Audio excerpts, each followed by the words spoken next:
Welcome to Weekend Suspense. নমস্কার বন্ধুগণ, weekend সাসপেন্সে আরও একটি নতুন ভিডিওতে আপনাদের সকলকে জানাই স্বাগত। আজকের এই ভিডিওটা আমাদেরকে পাঠিয়েছে আমাদেরই একজন সাবস্ক্রাইবার।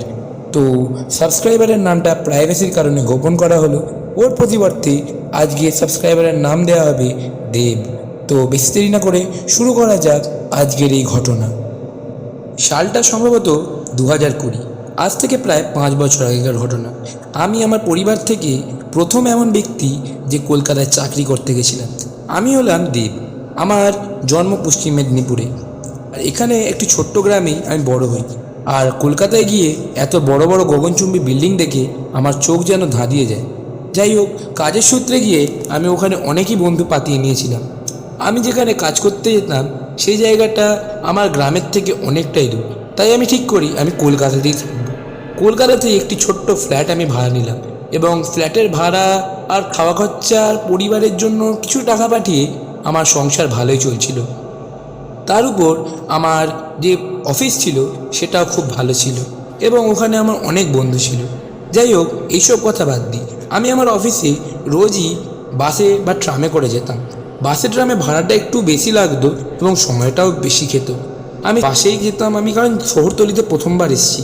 আমি অত জানতাম না কলকাতার ব্যাপারে, যে এখানে কিরম পাবলিক ট্রান্সপোর্ট পাওয়া যাবে। তো এরমভাবে চলতে থাকলো। আমি যেতাম, আসতাম, থাকতাম, খেতাম, আবার চলে যেতাম কাজে। এইভাবে আমার রোজকার দিন পাস হতো। কিন্তু একদিন আমার অফিসে আমার একটা ফ্রেন্ড, যার নাম অমল, সে আমাকে বলে, তুই কবি সুভাষের কাছে থাকিস না? আমি বলি, কবি সুভাষ? কবি সুভাষ কোন জায়গা? আর তোরা এত বড় শহরে আমি থাকি, আমি জানি না কবি সুভাষ কোথায়। এত কিছুর পরেও আমি জানতাম না যে কবি সুভাষ আসলে কোন জায়গাটার নাম। তখন সে বলল, আরে কবি সুভাষ মেট্রো স্টেশন, নাম তো শুনেছিস নিশ্চয়ই। Metro station? হ্যাঁ, মেট্রো স্টেশন। তোর সম্ভবত যাতায়াত ওখান থেকেই ভালো হবে। আর আমি তোর বাড়ির বেশি দূরে থাকি না। আমিও কবি সুভাষেই নামি, তোর বাড়িও ওখানেই। তো আজকে আমরা রবীন্দ্র সরোবরে ট্রেন ধরে যাব। আমার অফিসটা আসলে ছিল রবীন্দ্র সরোবরের খুবই কাছে। রবীন্দ্র সরোবর আমি জানতাম ওখান থেকে মেট্রো পাস হয়, কিন্তু আমি এটা জানতাম না যে আমার বাড়ির পাশেও একটি মেট্রো স্টেশন আছে, যার নাম কবি সুভাষ। ও যাই হোক, আমি আজকে প্রথমবার মেট্রোয় যাব। তো আমি তখন অমলকে বললাম, ঠিক আছে অমল, আজকেই আমি মেট্রোয় যাব তোর সাথে। দেখ, একবার বুঝে গেলে নিশ্চয়ই পরের দিন থেকে অসুবিধা হবে না। সেই হিসেবে আমি অমলের সাথে আজকে মেট্রোয় যাওয়ার ডিসিশন নিলাম। আর মেট্রোয় গিয়ে আমি দেখলাম যে না, মেট্রো যাওয়াটাই অনেক সহজ। এবং পরের দিনকেও আমরা মেট্রো করেই অফিসে গেলাম। অফিস থেকে ফেরার সময় অমল আমাকে দুটো কথা বলল। অমল বলল, জীবনে যদি কোনোদিনও ভুলবশত এখানে রাত 9টার পরে দাঁড়াবি না, এবং এখানে লাস্ট ট্রেনের ওয়েট তো জীবনে করবিও না। তখন আমি একটু অবাক হলাম, বললাম, কেন লাস্ট ট্রেনের ওয়েট কেন করবো না আমি? তখন অমল বলল, জায়গাটা ভালো না। আমার তখন আগ্রহ আরও বেড়ে গেল। আমি অমলকে জিজ্ঞাসা করলাম, জায়গাটা ভালো নয় মানে কি কোনো ভূতফুতের কিছু আছে নাকি? অমল তখন উত্তর দিল, হ্যাঁ, ওই রকমই কিছু, লোকে বলে অনেক কিছুই। আমি একটু ভীত সম্ভবই ছিলাম। আর মনে হতো যদি ভালো শক্তি থাকে তাহলে কোথাও না কোথাও খারাপ শক্তিও নিশ্চয়ই থাকবে। সেই হিসেবে আমি বললাম, ঠিক আছে, তুই যেরকম বলছিস আমি কথাটা অক্ষরে অক্ষরে পালন করব। আর আমি সত্যিকারের অক্ষরে অক্ষরেই পালন করতাম। আমি কোনোদিন রাত 9টার ট্রেন তো কি, আমি অফিস থেকে তাড়াতাড়ি মেট্রো স্টেশনে এসে তাড়াতাড়ি বাড়ি যেতাম। এবং এইভাবে আমার আস্তে আস্তে দিনটা ভালোভাবেই কাটতে থাকলো। অনেক প্রয়াসের পরেও আমি আস্তে আস্তে ভালোভাবে জীবনযাত্রা করতে লাগলাম, এবং রোজ আমি মেট্রোতেই আসা যাওয়া করতাম। এটা আমার ডেলি বেসিস হয়ে গেছিলো, তো আমার অতটা টেনশন হতো না। এবং এটাই আমার বাড়ি থেকে অনেক সাশ্রয় করতো আমার টাকা, কারণ বাবার বাড়ি থেকে অফিসে আসা এটাই হচ্ছে সবথেকে সহজ রাস্তা। আস্তে আস্তে এইভাবে দিন চলতে থাকলো, এবং হঠাৎ একদিন আমার অফিসে অমলের প্রমোশন হলো। অমল আসলে ওখানে 8 বছর ধরে কাজ করে। আজ অবধিও অনেকবার প্রমোশন হয়েছে, কিন্তু এইবারে একটু বেশি প্রমোশন হয়েছে। সেই জন্য ওর মনে একটা আলাদাই আনন্দ। ও আজকে বলল, আজকে সবাই আমার সাথে পার্টি করবি, রাতে আমি আজকে ট্রিট দেবো, চ কোন রেস্টুরেন্টে যাবি বল। আমরা প্রায় 17-18 জন ছিলাম। সবাই মিলে একটা হোটেল দেখলাম ছোটোখাটো। আসলে অমল ছোটোখাটো হোটেল নিজেদের চায়নি, কিন্তু আমাদের একটু লজ্জা লাগছিল বলে আমরা একটা ছোটোখাটো হোটেল ডিসাইড করলাম। তো ওখানে গিয়ে অমল একটু ড্রিঙ্ক ফ্রিঙ্ক করতো, তো তখন ওখানেও ড্রিঙ্ক করে। আর পরিস্থিতির চাপে আমিও এক প্যাক লাগিয়েই নিই, একটা হাফ প্যাক, বেশি নয়। এরমভাবে পার্টি করতে করতে আমি হঠাৎ দেখি ঘড়িতে বাজে রাত 10:30। 10:30 বাজে এমন কথা শুনে আমার অবস্থা খারাপ হয়ে যায়। অমল আমাকে বলে, তুই কি ক্যাবে করে যাবি? আমার এটা একটু ইগোতে লাগে, কারণ আমি যখন এসেছি নিজের টাকায়, তখন আমি অমলকে কীভাবে বলতে পারি যে তুই আমাকে টাকা দে, তোর পার্টির জন্য আমার দেরি হয়েছে। তো আমি ভাবলাম যদি বেরিয়ে যাই তাহলে নির্ঘাত আমি 11:23 ট্রেনটা আরামসে ধরে নিতে পারবো। সেই কথা ভাবনা চিন্তা করে আমি তাড়াতাড়ি অমলকে বললাম, অমল আজকে রাতটা না অনেক হয়েছে, আমি বেরিয়ে যাচ্ছি বুঝলি। তখন অমল বলল, আরে তোর মনে আছে তো আজকে তোকে আমি বারণ করেছিলাম কোনোদিন রবীন্দ্র সরোবর স্টেশন থেকে এত রাতে যাবি না, তুই ক্যাবে করে যাবি তো? আমি বললাম, হ্যাঁ ক্যাবে করেই যাব। বাইরে গিয়ে যখন দেখি যে আমার কাছে পর্যাপ্ত ক্যাবের মতো টাকা নেই, তখন কিন্তু আমার একটু লজ্জা লাগে যে আবার ফোন করে ওকে বলবো যে ভাই অমল ক্যাবের জন্য টাকা নেই, তুই টাকা পাঠা। এটা আমার একটু লজ্জায় লাগছিল। সেই জন্য ভাবি ও যা হবে দেখা যাবে, আমি আজ রবীন্দ্র সরোবর থেকেই চলে যাই। একবার ট্রেনে বসে পড়লে আর নির্ঘাত কিছু হবে না। আমি ঝপঝপ করে মেট্রো স্টেশনের দিকে নামতে থাকি এবং টিকিট কাটার পরে আমি চলে যাই প্ল্যাটফর্মের দিকে। সময় গিয়ে ঝপঝপ আমি একটি খালি বেঞ্চ দেখে বসে পড়ি। সেখানে বসে আমার স্মার্টফোনটা বার করে এবং হেডফোনটা বার করে কানে গুঁজে নিই এবং সেখানে গান শুনতে লেগে যাই। ঠান্ডা এসির হাওয়ায় আস্তে আস্তে আমার চোখের পলক ঢুলে আসতে থাকে এবং কখন যে আমার চোখ লেগে যায় আমি নিজেই বুঝতে পারি না। তো এইসব যাই হোক, একটা ঝাটকায় যেন আমার চোখের ঘুম ভেঙে যায় এবং আমি ঘড়ির দিকে তাকিয়ে দেখি ঘড়িতে বাজে 1:10। আমার বুক ধড়াস করে ওঠে। আমার মনে হয় আমি গত 1-2 ঘন্টা ধরে এখানে এইভাবে ঘুমাচ্ছি। আমার অবস্থা ওখানে খারাপ হতে শুরু হয়ে যায়। আমি ভাবলাম এত বড় ভুল আমি কিভাবে করতে পারি? ট্রেন চলে গেছে, আমার ট্রেন মিস, এবারে কি হবে? আমি তাড়াতাড়ি উপরের দিকে পালাবার চেষ্টা করলাম। আমার অমলের কথা বারবার মাথায় এলো। আর স্টেশনে রাতে কোনো দিনও থাকতে নেই। আর আমি উপর দিকে যাচ্ছি, এমন সময় দেখি একটা মেট্রোর আওয়াজ আসছে। মেট্রোটা কবি সুভাষের দিকেই যাচ্ছি, দক্ষিণেশ্বর থেকে কবি সুভাষ। আমি ভাবলাম যে এবার উঠেই পড়ি, একবার উঠে পড়লে ঘুমিয়ে পড়বো, তারপরে মেট্রো তো লাস্ট স্টেশনে গিয়ে থামবে, তাতে কি আছে, ওখানে কেউ না কেউ ঠিক জাগিয়েই দেবে বলে আমি ঝপাং করে মেট্রোয় উঠে যাই। উঠে দেখতে পেলাম এই মেট্রোয় উপস্থিত সকল মানুষই সাদা রঙের শাড়ি, সাদা রঙের পাঞ্জাবি পরে আছে। প্রথমে দেখে আমার মনে হলো এরা কোনো নাটক দলের লোক হবে। তারপরে একটু বিবেচনা করে দেখলাম না, এখানে পুরো ট্রেনই এরমভাবে আছে। আমি অত ভাবনা চিন্তা না করে চুপচাপ একটা জায়গায় সিট পেয়ে চুপচাপ আমার কানে হেডফোন লাগিয়ে শুয়ে পড়লাম। ভাবলাম যে লাস্ট স্টেশনে কেউ না কেউ তো জাগিয়ে দেবেই ঠিকই, সেই ভেবে আমি শুলাম। এবং হঠাৎ দেখি তার কিছুক্ষণ পর ট্রেনটার এরকম ঘড়াং করে একটা আওয়াজ হলো এবং একজন আমাকে কাঁধে হাত দিয়ে রাখলো। উঠে আমি দেখতে পেলাম ট্রেনে যে কজন ব্যক্তি ছিল সবারই মাথা কেটে মাটিতে পড়ে আছে। আমার ভয়তে বুকটা শুকিয়ে গেল। এমন সময় আমার মাইন্ড বলল যে না, এই সময় এখানে থাকার নয়। আমি ট্রেন থেকে বেরিয়ে একটা প্ল্যাটফর্ম ধরে এত জোরে ছুটলাম একদম লাস্ট বগি পর্যন্ত, কিন্তু প্রত্যেকটা বগিতেই এইরকম একই অবস্থা হয়ে আছে। আমার মাথা সেই সময় কাজ করছে না। আমি এত ভয় পেয়ে আছি যে আমার মনে হচ্ছে এক্ষুনি আমি পড়ে যাব। এমন সময় ছুটতে ছুটতে ছুটতে ছুটতে আমি প্রত্যেকটা বগির সামনেই দেখছি এরমভাবে এতগুলো লাশ পড়ে আছে, সাদা কাপড় দিয়ে ওদের মুখ ঢাকা। আমার ভয়তে ওখানেই অবস্থা খারাপ হয়ে যায়, কিন্তু আমি ছুটতে থাকি।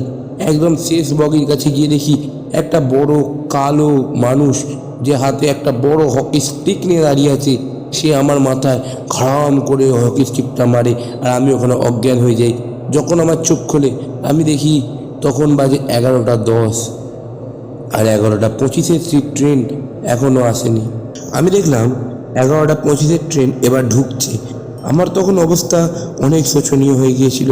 আমার ভয়েতে পা কাঁপতে লাগলো, কিন্তু আমি অনেকটা সাহস নিয়ে বললাম যা হবে দেখা যাবে, একবার উঠে তো পড়ি ট্রেনে, এবারে নিশ্চয়ই আর কিছু হবে না। কারণ প্ল্যাটফর্মে আমি ওই সব চেনা পরিচিত মুখই দেখতে পাচ্ছিলাম যাদেরকে আমি ঘুমাবার আগে দেখে গিয়েছিলাম। সেই জন্য মনে একটা ভরসা ছিল। কিন্তু যখন মেট্রোটা এলো আমি এমন এক জায়গায় গিয়ে দাঁড়ালাম যেখান দিয়ে মেট্রোর দরজা খুললেই আমি ঢুকে যেতে পারি, কিন্তু সামনে দেখতে পাই ওই কালো রঙের জামা পরা ব্যক্তিটাই হাতে হকি স্টিক নিয়ে দাঁড়িয়ে আছে। আমার ওখানে হাত পা শুকিয়ে যায়, আমার রক্ত বইতে বন্ধ করে দেয়। আমি এত জোর ভয় পেয়ে যাই এবং ওখান থেকে ছুটে আমি স্টেশনের বাইরে আসি এবং একটা বাস ধরে আমি চলে যাই। ঘরে গিয়ে আমাকে কিছু এক্সট্রা টাকা গুনতে হয়েছিল, কারণ আমি পর্যাপ্ত টাকা নিয়ে যাইনি। কিন্তু আমি সেই রাতের মতো বেঁচে যাই। আমার মন বলছিল যদি আমি মেট্রো করে আসতাম আজকে হয়তো আমার এই প্ল্যানটা থাকতো না। তারপর থেকে আমি আজ অবধি বুঝতে পারিনি সেটা আমার স্বপ্ন ছিল না কোনো সত্যি ঘটনা, কারণ তারপর থেকে আমি জীবনে মেট্রোতে যাওয়া সেই করিনি।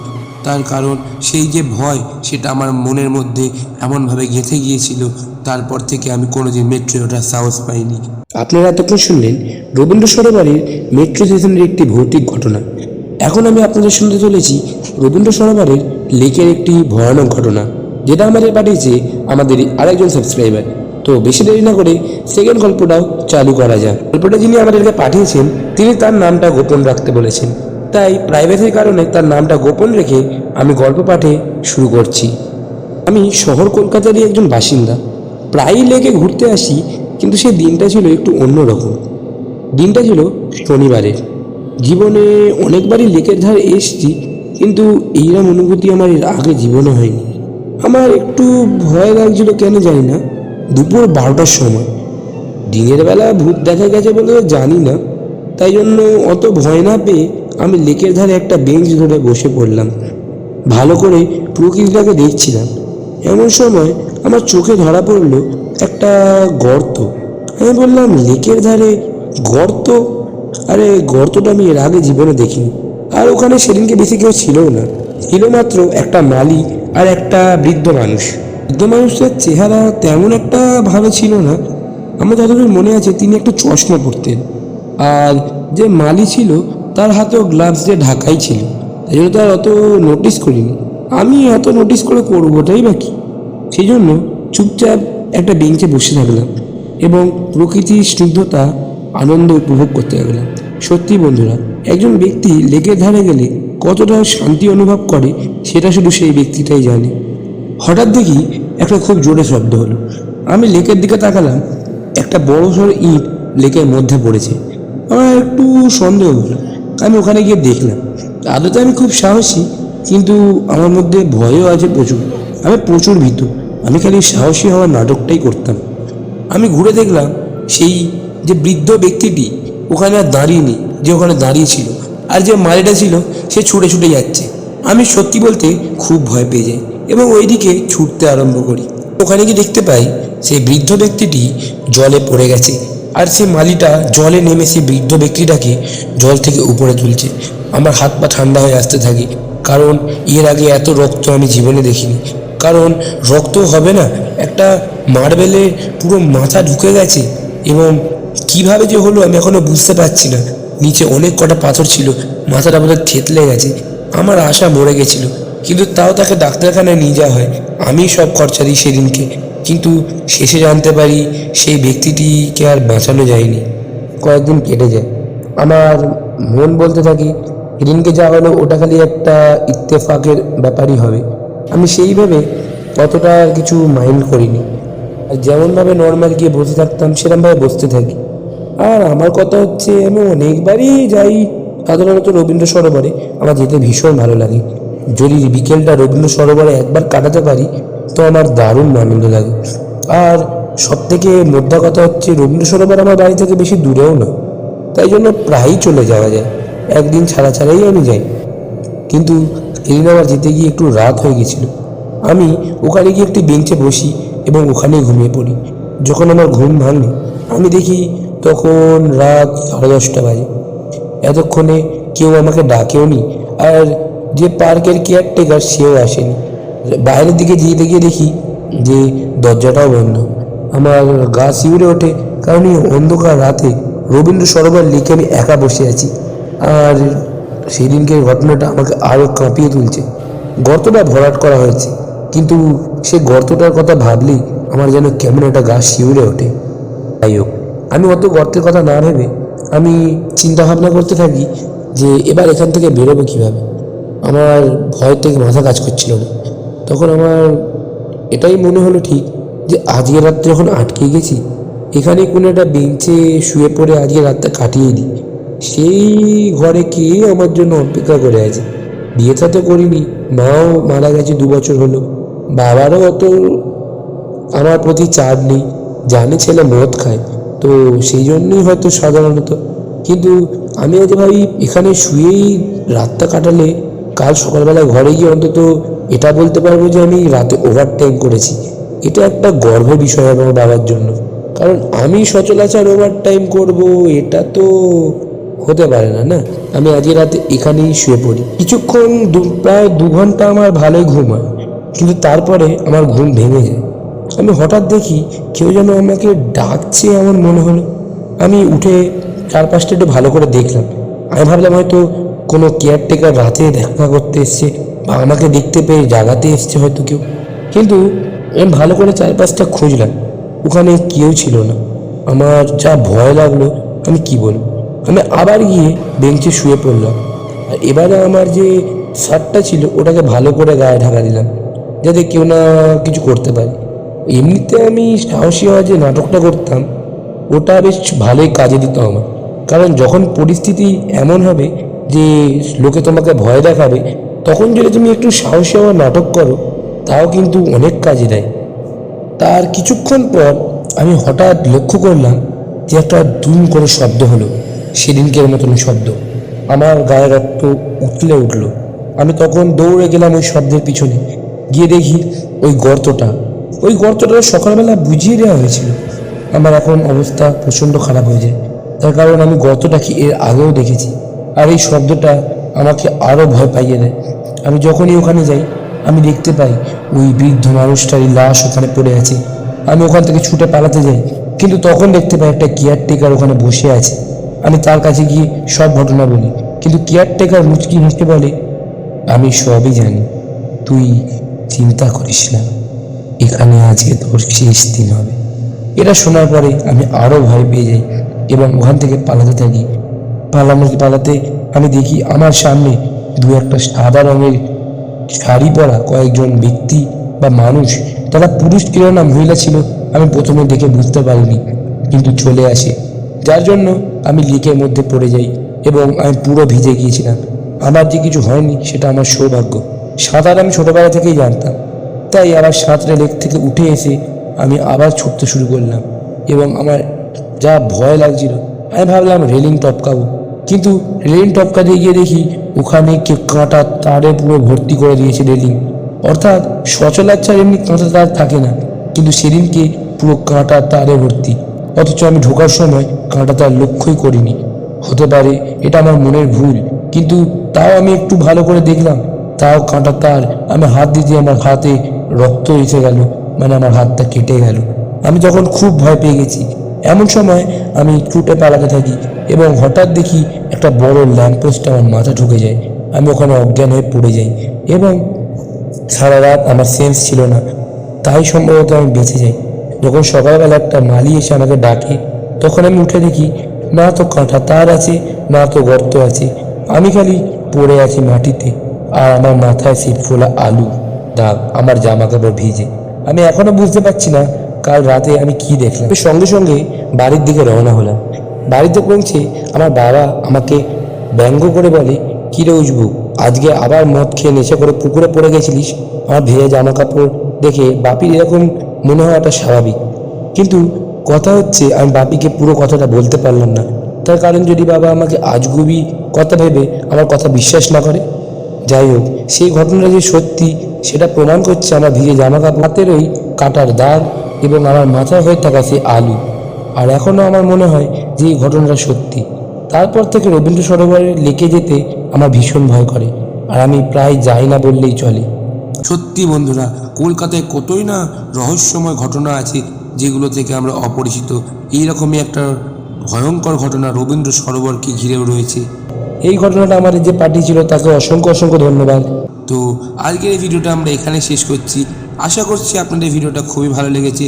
ভালো লাগলে ভিডিওটা একটু লাইক করবেন, এবং আপনারা যদি এরকম গল্প আমাদের পাঠাতে চান তবে নিচে ডিসক্রিপশন বক্সে আমরা আমাদের ইমেল আইডি দিয়ে দিয়েছি, ওখানে আপনারা মেল করতে পারেন।